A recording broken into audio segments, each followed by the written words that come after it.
The year is 1940. And something isn't right.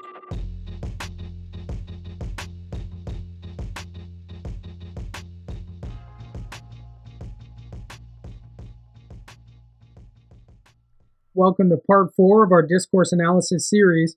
From here on out, we're going to be dealing with subordinate logical relationships. For today's episode, we'll be talking about what we call a support by restatement. This is where the author supports the argument he's been making by a kind of restatement of the same information he's already been talking about.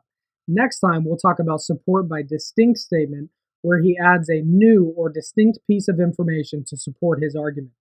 Now, the best example of subordinate propositions and subordinate relationships compared to coordinate ones, as we saw last time, is actually going to come from the two different kinds of logical progressions. And I'm making a big deal out of this because I've noticed a lot of people will tend to forget that there are two ways to label a progression. One is coordinate and one is subordinate. And that is a huge deal because in discourse analysis, we're trying to locate what is the main point or several main points of a given passage, but especially what is that one most major point that the author is trying to make so that when you preach and teach that passage, you ensure or strive to ensure that you don't miss the main point that the author's giving. Well, in a coordinate proposition, these are foundational statements that actually don't have a main point. They will virtually never be the main point of your discourse analysis because they simply don't have one. But subordinate propositions do have one. Let's take a look. In an unweighted progression, you locate the P in the middle of your label when you're labeling your bracket. This could be something like if a child said, we reviewed multiplication, division, subtraction, and we reviewed spelling, grammar, and syntax. One is a statement about math, the other one's a statement about language, but he's not saying one is more important or weightier than the other. They're just two different categories within the same list. But in a weighted progression, as we saw in Romans chapter 8, there actually is a main point, a conclusion, a climax to the argument. So here we're saying when the apostle says, the same ones whom he called, he also justified, then finally the conclusion of his argument is, those whom he justified, he also glorified. He's coming to the main point of that series of statements. This doesn't mean that everything before it was unimportant. Far from it. He's been talking for several chapters about justification. But here, his main point is to get to that conclusion that he who has begun a good work in you will finish it. So this brings us to the concept of what are we really doing when we're doing a discourse analysis? We're trying to get to that main point or get to that conclusion, to follow the logic of a passage, just as a very influential preacher, Martin Lloyd-Jones, once said, preaching is defined as logic on fire. This logic on fire means we really want to be using logic in order to demonstrate that we're expounding the truth, the logic, the impact and clarity of God's truth when we preach and teach. Now, this is not something that's done in our own strength. It's not merely intellectual. Many people forget that the fire in Lloyd-Jones' definition was him talking about the activity and power of the Holy Spirit. So we are seeking God's favor and we're seeking his blessing as we come to try to find the logic of the passage, understand the evidence and the arguments to come to those logical conclusions so that we can preach the truth with power and clarity. And in order to do that, we'll be looking at each one of these relationships. As we discussed last time, those coordinate relationships, the series, progression, alternative, I've labeled them here with a C, but today we'll talk about restatement or support by restatement in subordinate propositions. Now at this point, feel free to pause the video if you want to read through these definitions. I'm not going to be reading these concepts to you verbatim. This is the same Bible insert that we'll be using in the classroom. But if you wanted to review these concepts and really let them soak in, that would be a good time to do it. Today, instead, what we'll do is talk about how to label each one of these relationships, and then we'll talk about why the major point falls where it does. Why is one point considered the minor or the subordinate statement and the other one considered the major? Let's talk about it. First, we've got what we call a way-end relationship, which is going to describe the manner in which an action takes place. Next, we'll talk about a comparison, something we'll call a negative positive, or in other words, not this, but that. Then finally, a general specific, going from a whole statement down to its individual parts. And then finally, the fact interpretation. Let's see how these work. In Galatians 2:16, the Apostle Paul uses what we would call a way-end relationship. Not a means to an end, but the way or the manner that we get to that end.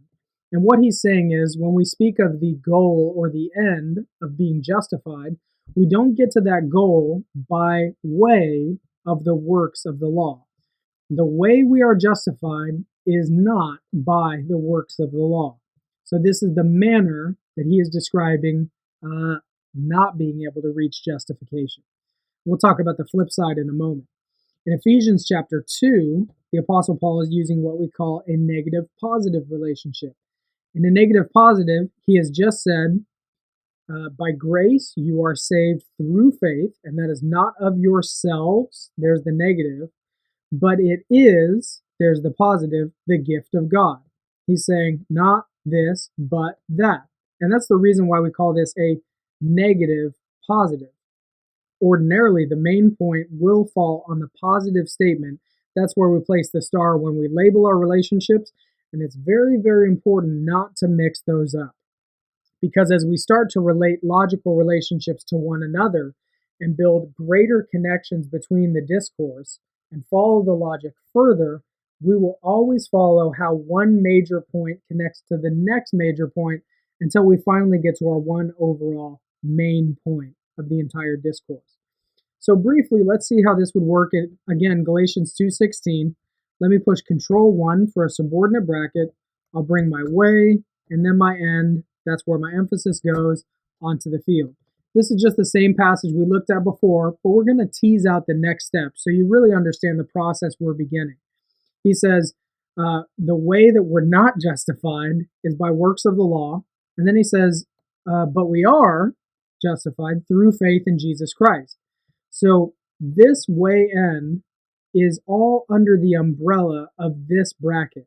So this proposition and this proposition are now married together, and we're going to take that whole bracket and connect it to the next statement and say, when we connect these two relationships, how are they going to function together? We've been talking about how to connect two verses, but now we need to talk about how to connect two brackets or two entire logical relationships. Here, I need to make sure I connect directly to the star. That's where I place my bracket, not here where there's no emphasis, but here on the major point. This means that I'm not going to major on minors, but I'm going to major on majors, and that's where I connect my bracket. Here's going to be my negative, so I add my hyphen for negative. Then I'm going to locate my star telling me this is my major point on the positive. And so what I have here is, this is the way to an end. There's my first main point. I could talk about that more and say, I'm not justified by this way toward the end, but I am, there's the positive, justified through faith in Jesus Christ. So this bracket is talking about this whole bracket as the apostle builds his argument, not through this way to the end, but through this faith in Jesus Christ. So now you're beginning to see how this works. Let's load our next couple propositions and look at our final logical relationships. Here in 1 Thessalonians 17, the apostle uses what we would call a comparison. He says, we were gentle among you, just as a nursing mother tenderly cares for her own children. This is the main statement, and this is what it is being compared to. The comparison is not the main point that describes the main action, but the main action is really the main thing. This is evident if you try to consider this proposition down here by itself. What would happen if I tried to say this?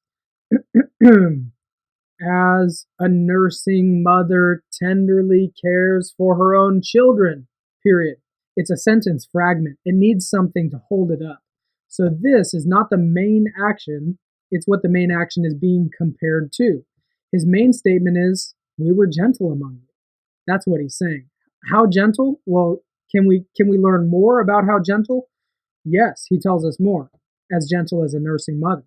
So what we're saying is this is not unimportant, but it's supporting his main point, and they work together, and that's why this adds greater impact to the main point.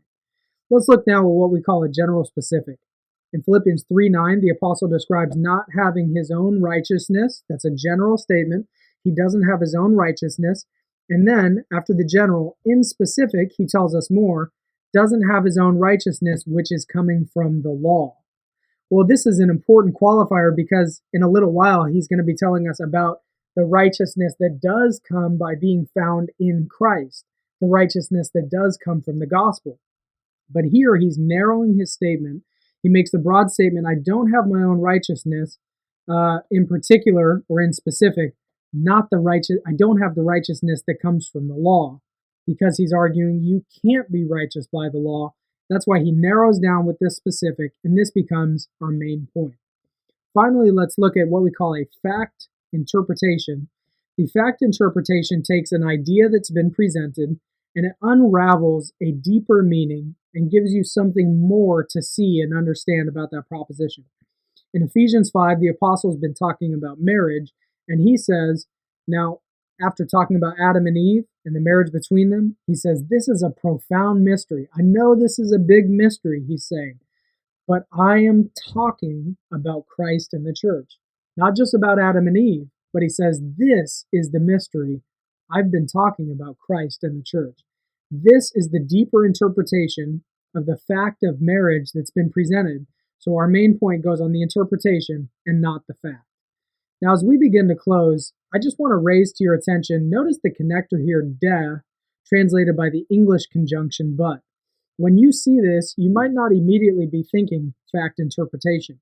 You might be thinking of a progression or a series or maybe an alternative if you're only looking at the key words. And this is where keywords can sometimes be helpful, but we've always got to be thinking about the deeper logic of the passage and really asking the question, what is the author trying to say? So when you think about it, he's giving a fact interpretation, and you can actually check your work. If you didn't feel confident that this de connector could actually represent a fact interpretation, thankfully, we actually have tools to be able to help with that. So we're using the Zondervan textbook by Beale, Brenzel, and Ross. That's the Interpretive Lexicon of New Testament Greek. And if you were to look up the connector de in the New Testament, you would find that this is a particle that's used as a conjunction often in something like a progression, something like and, as, for, then, and so on. But sometimes it's actually used as a fact interpretation. So knowing that you actually have a couple Greek New Testament scholars behind you who have looked up these terms and actually come to the same conclusions that you have is extremely helpful, particularly when you're starting a discourse analysis.